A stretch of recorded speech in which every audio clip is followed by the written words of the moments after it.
بسعید خدری رضی اللہ تعالی عنہ راوی دے فرمائی محبوب فرمائی اہل دا جنت برنی بگوری دا لندینی گوری دا مانو والا چی برا ورباندی لکہ دی دنیا کی چی سڑے دا سے پلر ساحہ دا اسمان کی یوستورے گوری نو دا لند جنتونو والا با دا بر جنتونو والا دمر گوری لکہ یوستورے چخکاری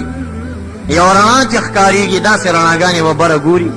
دا با دا اغا بر جنتونو والا دا مانی اغرناوی چاور تویل یا رسول اللہ تلک منازل الانبیاء لا یبلغها غیرهم تاسو چویل چی دمر بوچتی لکستور غنی دا با بیا دا اولیاء دا با دا انبیاء علیہ السلام مرتبہ و مقامونی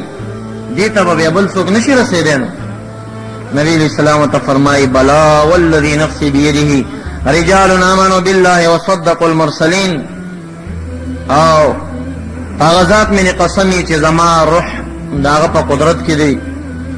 اغا سڑی چی پا خواہ تعالی رشتین ایمان لری و دا انبیاء علیہ السلام رشتین تصدیق کرده دی خلقو تب امدا سے مقامات ملاویگی چی دا نور خلق لند جنتنو کی اغوی تب دا دا یستوری پا شکل برخ کاریگی دا سے منازل بولے دا شان دا جنت بنگلی بازی دا ملغلر و مجوفونا جوڑی دی او بازی دا سی دی چی آغا دیوالو نلوی ابی حریر رضی اللہ تعالیٰ عنہ فرمائی قلنا یا رسول اللہ حدثنا عن الجنہ ما بناؤها وایمون محبوب علیہ السلام نا تپوسو کا چراتا بیان کا روایت دا جنت دا کوٹو دا بنا دا سشی نشوی دا سقسم خطا دا سقسم خختا لگی دلید قال لبنت ذهب و لبنت فضة محبوب فرمائل چی وخختا دا سرو دا و دویم خختا دا سپینو دا وملاتها المسک درمیان کی چی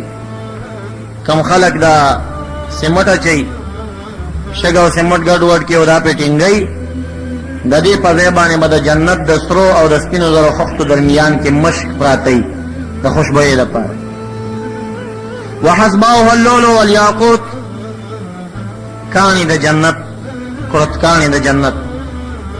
حسبا غٹو کانو توائی اور ادرات چی کم دے پا بواد باندے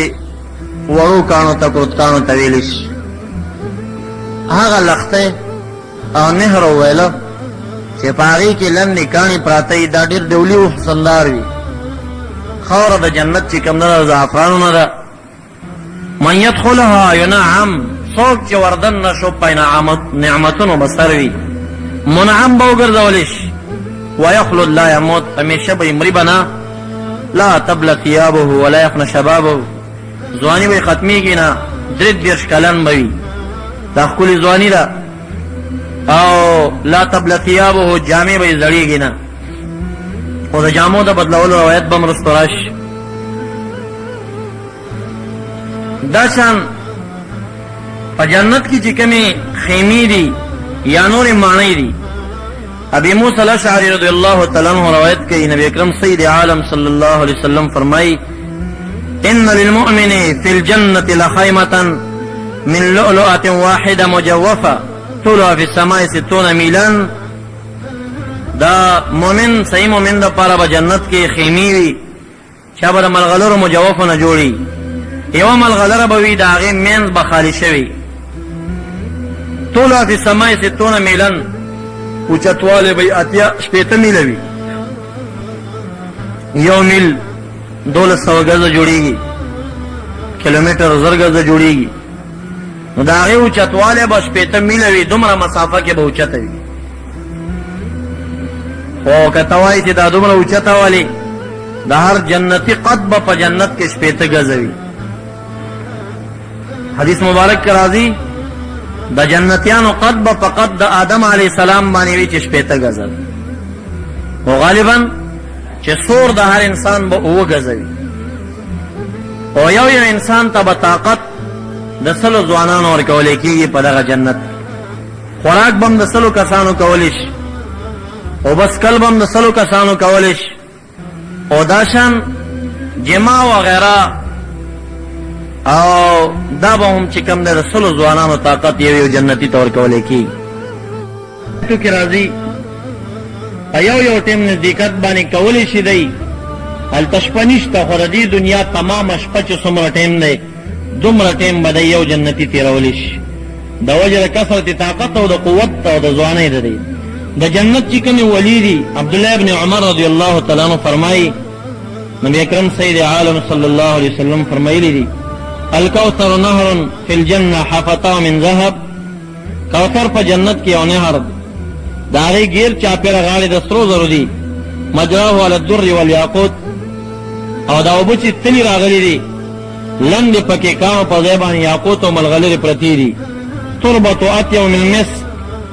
د هغې لندې خټه د مشکو نه خوشبویه ده وماؤه احلی من العسل اوبه یې د شاتو نه خوږې دي وابیض من الثلج او د واورې نه زیاتې سپینې دي دا خصوصي نهر دی او باقي دا جنتیانو دپاره خصوصي تصنیم او سلسبیل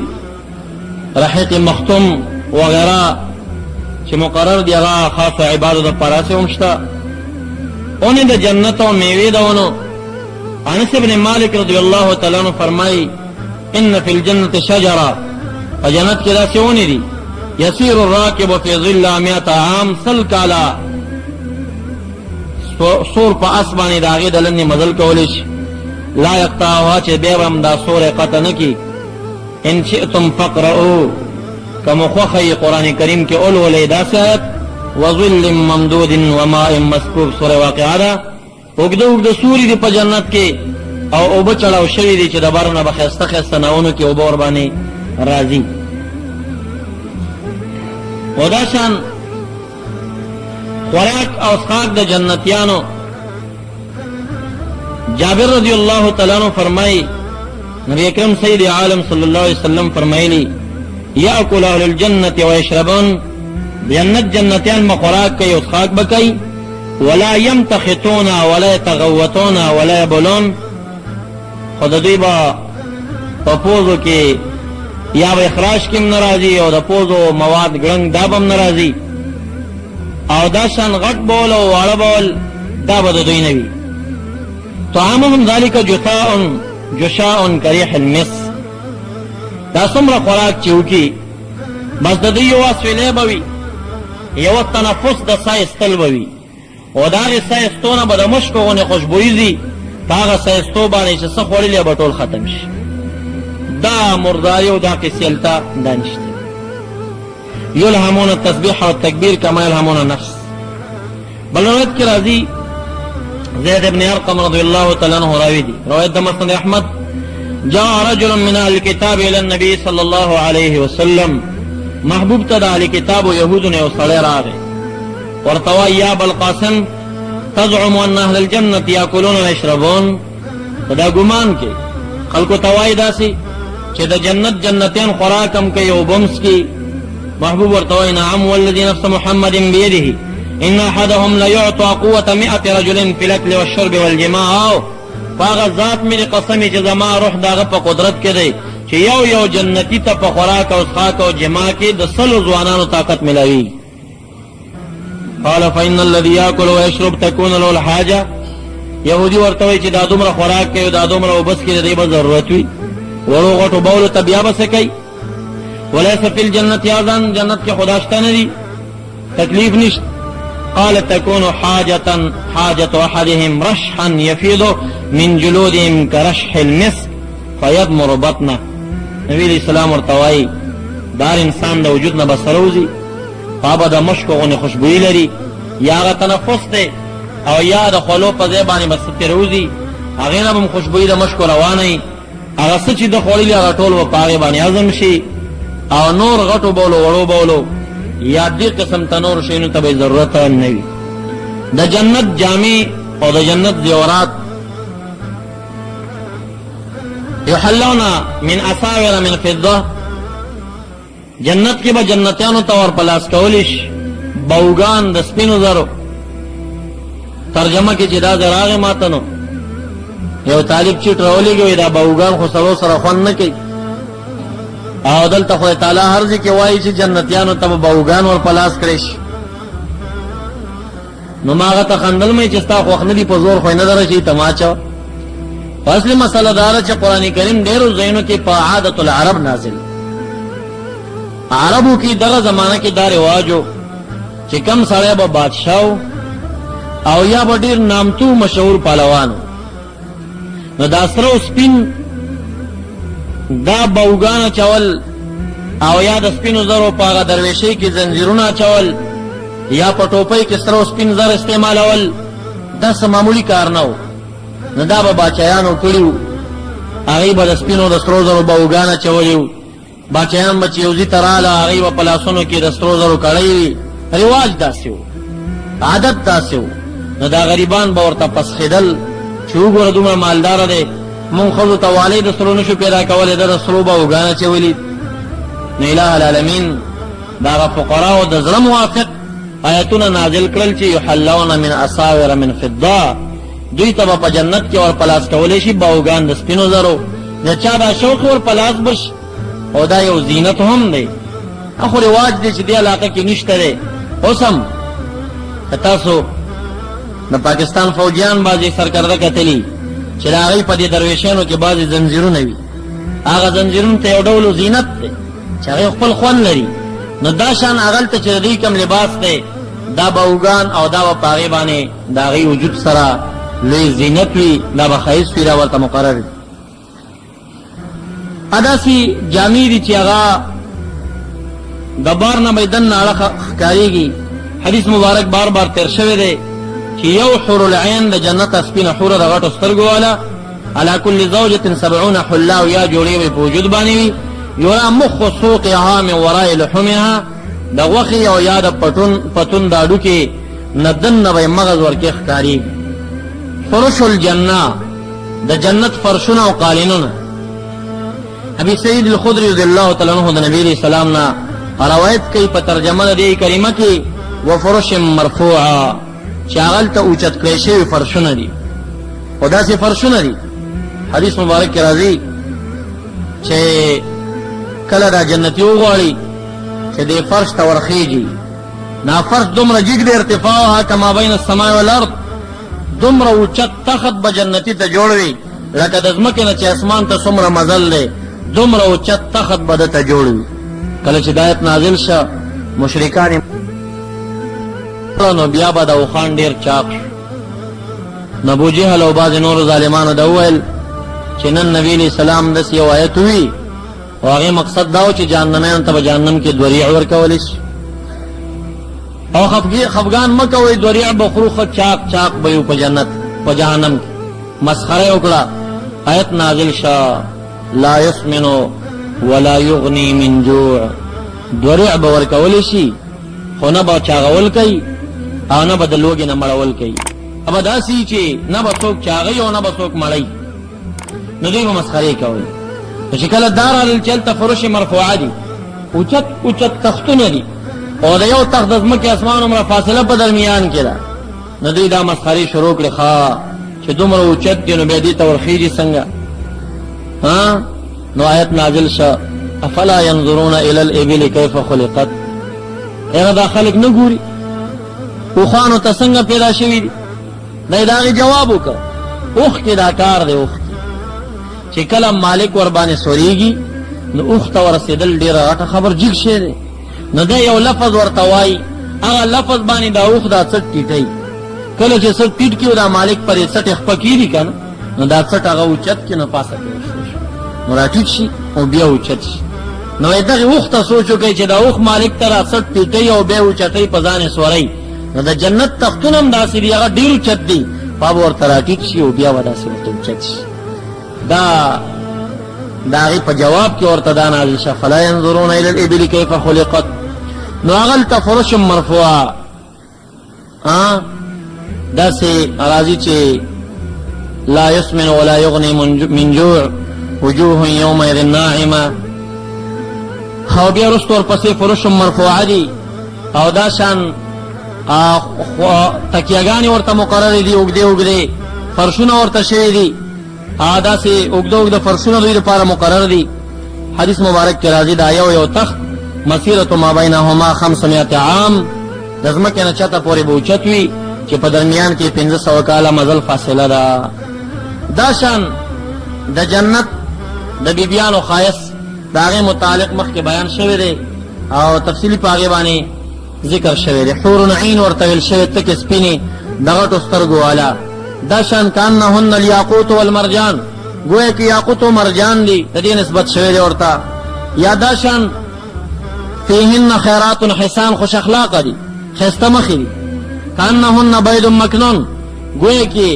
یو د پیلمرغ ملغلره پټه ساتلی شوې ده، دا مختلف عربا اطرابا دي، درمیانه سالې دي او عرب دي. او دا شان چې کوم دی هغه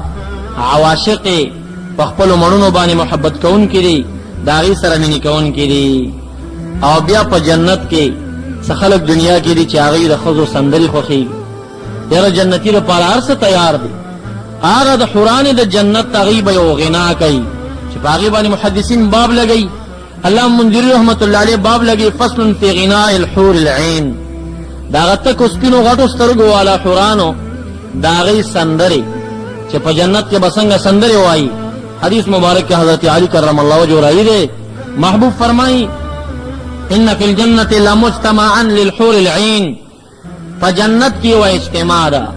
په جنت کې و غونډه ده، یو محفل او مجلس دی للحور العین چې ته حورانې به راځي. یرفعن باصوات لم يسمع الخلائق بمثلها، داسې اوازونو باندې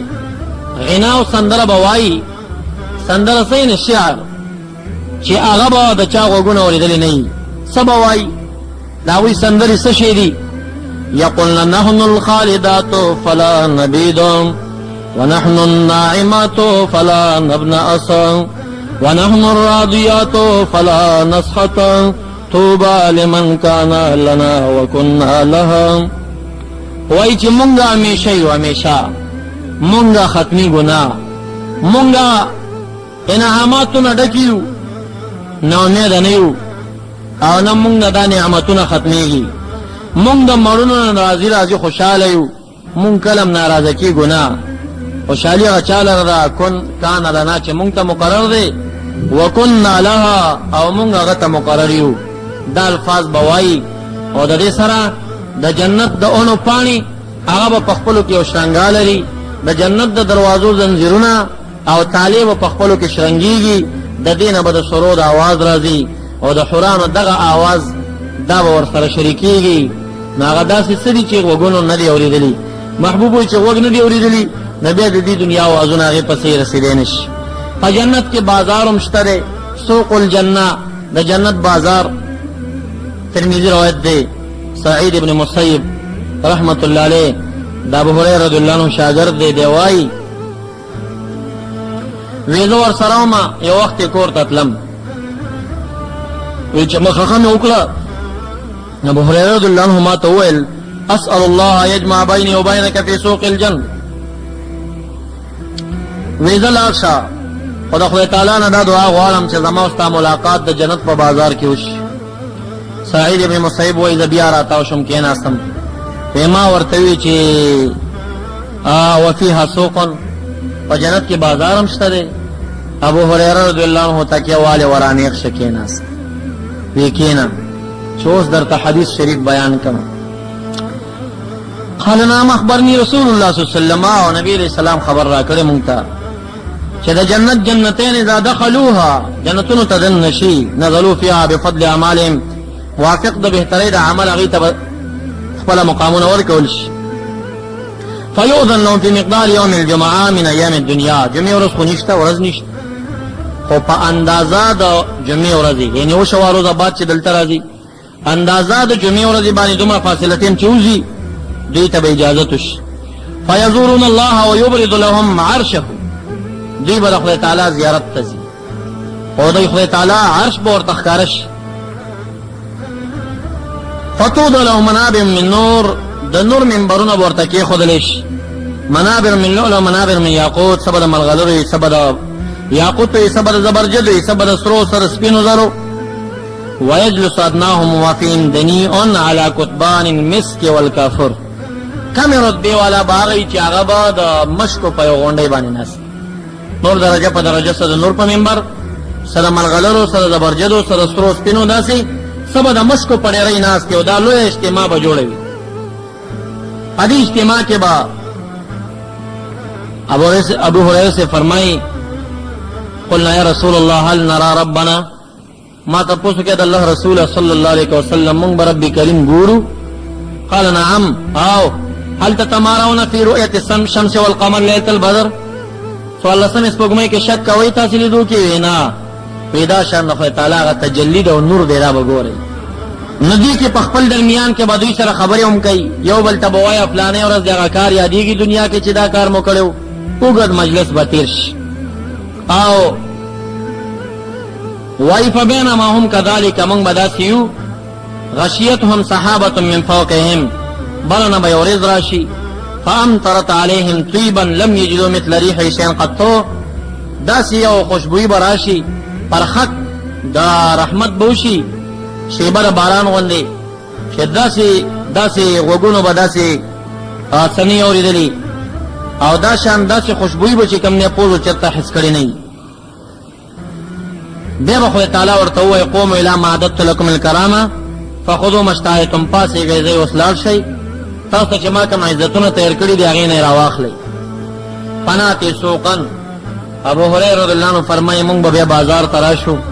قد حفت بالملائکه، چې فرشتې د رحمت به تېږیر چاپېره تاوي وي. په دې کې به داسې نعمتونه لم تنظر العیون الی مثله، دې وخته پورې به سترګو داسې شیونه نه یې لیدلي، ولم تسمع الاذان، غوږونو به نه یې اورېدلي، ولم یخطر علی القلوب، په زړونو به تېر شوي نه وي.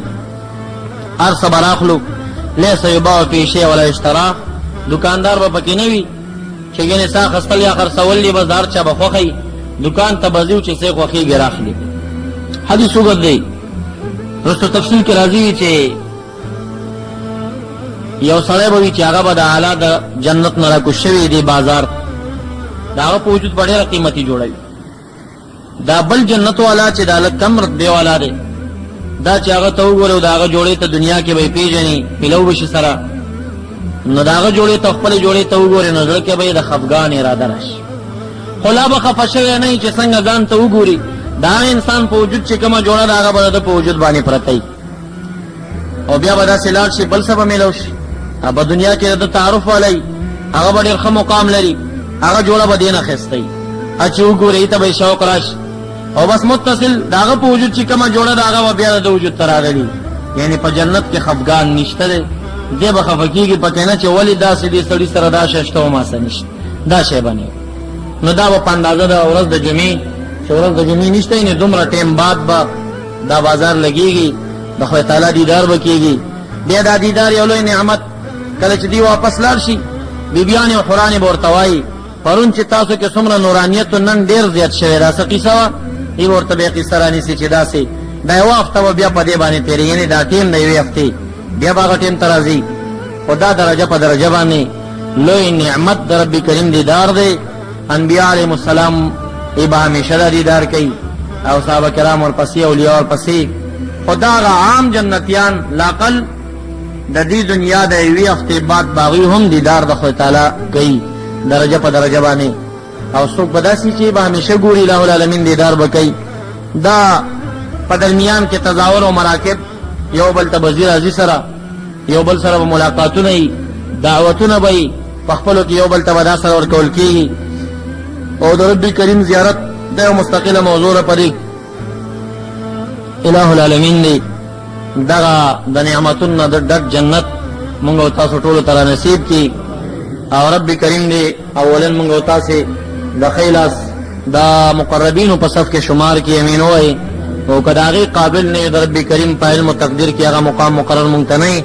بیا د الہ العالمین د خیلاس عملنامه والا کې زمونږ نصیب راولي. او جنت قسم دومره نعمتونه ورته جوړ دي، خو ده باندې د اکراه څادر یعنې د تکالیفو څادر پې باندې خور دی، حاصلول ډېر ګران کار دی، ډېر مشکل کار دی. ځکه چې لنتخذن من عبادک نصیبا مفروضا،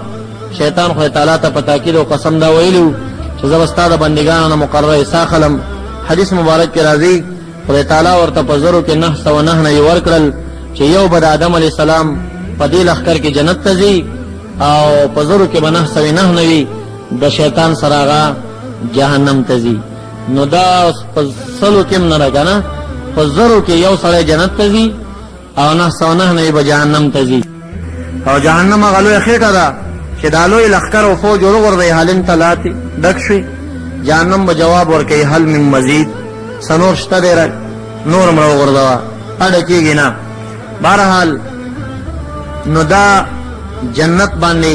د تکالیفو صادر خور دی، د مشقاتو صادر ور باندې خور دی. که څه هم دا نعمتونه جوړ دي خو د خدای په فضل باندې به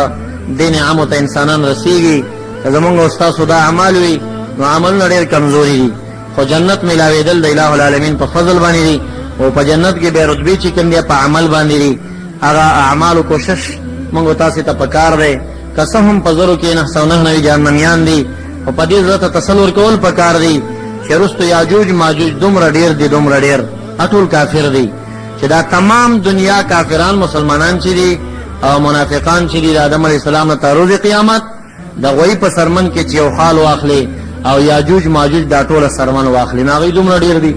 نو اول به دا 909 نه په یاجوج و ماجوج پوره شي، دا یو یو به انسانانو ته پاتې شي.